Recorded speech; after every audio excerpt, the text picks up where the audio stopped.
Evangelio de febrero 3, 2015, del Santo Evangelio según San Marcos. En aquel tiempo, cuando Jesús regresó en la barca al otro lado del lago, se quedó en la orilla, y ahí se reunió mucha gente. Entonces se acercó uno de los jefes de la sinagoga, llamado Jairo. Al ver a Jesús, se echó a sus pies y le suplicaba con insistencia: «Mi hija está agonizando. Ven a imponerle las manos para que se cure y viva». Jesús se fue con él, y mucha gente lo seguía y lo apretujaba. Entre la gente había una mujer que padecía flujo de sangre desde hacía 12 años. Había sufrido mucho a manos de los médicos, y había gastado en eso toda su fortuna. Pero en vez de mejorar, había empeorado. Oyó hablar de Jesús, vino y se le acercó por detrás entre la gente y le tocó el manto, pensando que, con solo tocar el vestido, se curaría. Inmediatamente se le secó la fuente de su hemorragia y sintió en su cuerpo que estaba curada. Jesús notó al instante que una fuerza curativa había salido de él. Se volvió hacia la gente y les preguntó: «¿Quién ha tocado mi manto?». Sus discípulos le contestaron: «¿Estás viendo cómo te empuja la gente y todavía preguntas quién me ha tocado?».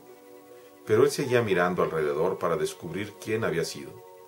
Entonces se acercó a la mujer asustada y temblorosa al comprender lo que había pasado. Se postró a sus pies y le confesó la verdad. Jesús la tranquilizó diciendo: «Hija, tu fe te ha curado. Vete en paz y queda sana de tu enfermedad».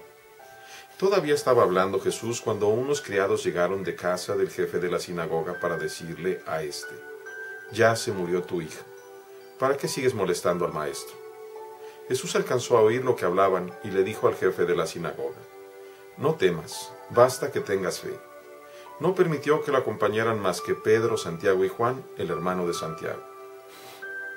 Al llegar a la casa del jefe de la sinagoga, vio Jesús el alboroto de la gente y oyó los llantos y los alaridos que daban.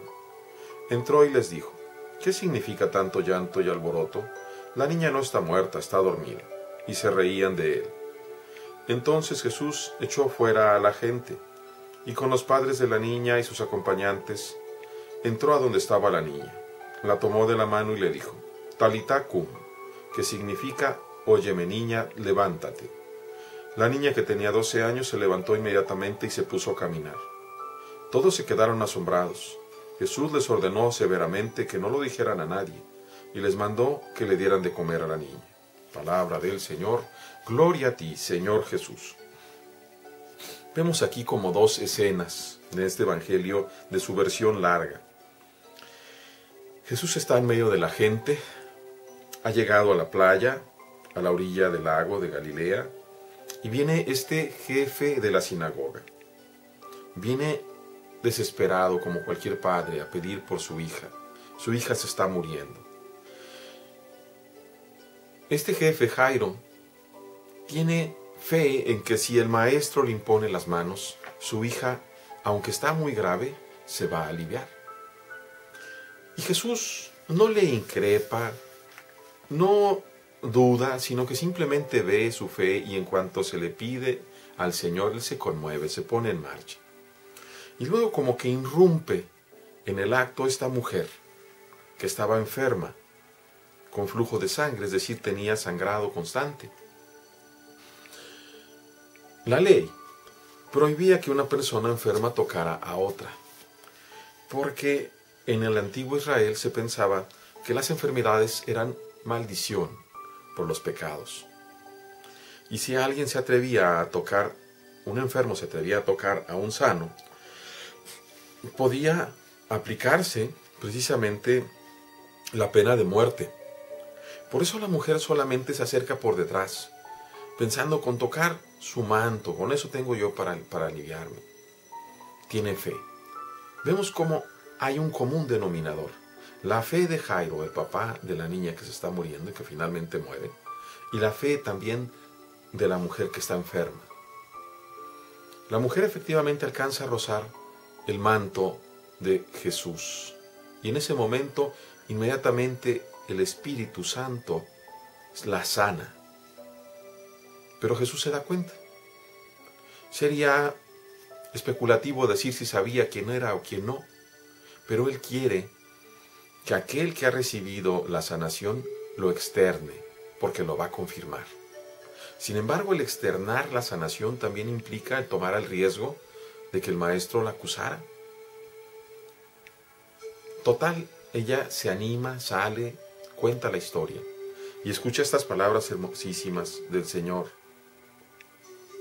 Hija, tu fe te ha curado. Vete en paz, queda sana de tu enfermedad. Le confirma la sanación. Dios no quiere la muerte de nadie.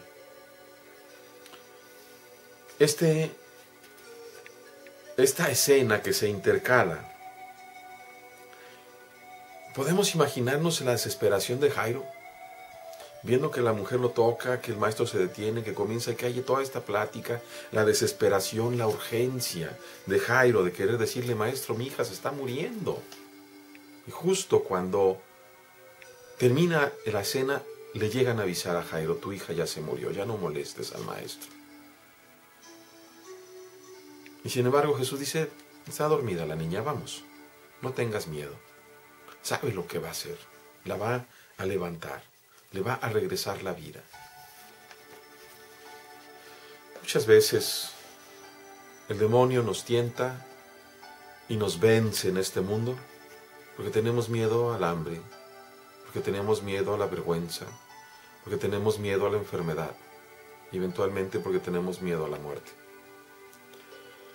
El demonio no nos va a ayudar en ninguna de esas cosas, ni el mundo tampoco, ni nuestro cuerpo. La única solución real que tenemos es Dios. Tenemos la confianza, es decir, tenemos la fe necesaria para acercarnos con Él, para pedirle confiadamente, sin querer apurarlo. Jesús no se apura, se pone en marcha ciertamente, pero no se desespera, porque Él es el dueño de la vida. Sabe que aunque llegue y esté muerta la niña, Él la va a tomar de la mano y le va a decir, yo te lo mando, levántate. Y la niña va a tener que levantarse, literalmente, porque Él es el que da la vida. Muchas veces queremos que Dios nos atienda de inmediato. Muchas veces pensamos que porque no nos atiende de inmediato, no nos ama. Y sin embargo, Dios tiene sus propios tiempos. Y en medio del dolor, de la desesperación, de la enfermedad y aún de la muerte, Dios brilla. Y no deja nunca de ser justamente Dios aquel que va llevando nuestras vidas en su mano. Me gusta mucho esta expresión que usa el Señor, está dormida. Cuando nosotros nos durmamos en el Señor, como dice San Pedro o San Pablo, es decir, cuando nos muramos en este mundo, no vamos a ser destruidos. Vamos a entrar a una dimensión diferente y a ser llamados a la presencia de Dios. Eso es lo que realmente importa. Llegar a la vida eterna. Permítele a Dios, con toda confianza, que aumente tu fe, para que todas las soluciones que busques en tu vida sean a través de Él. Dios les bendiga, hermanos.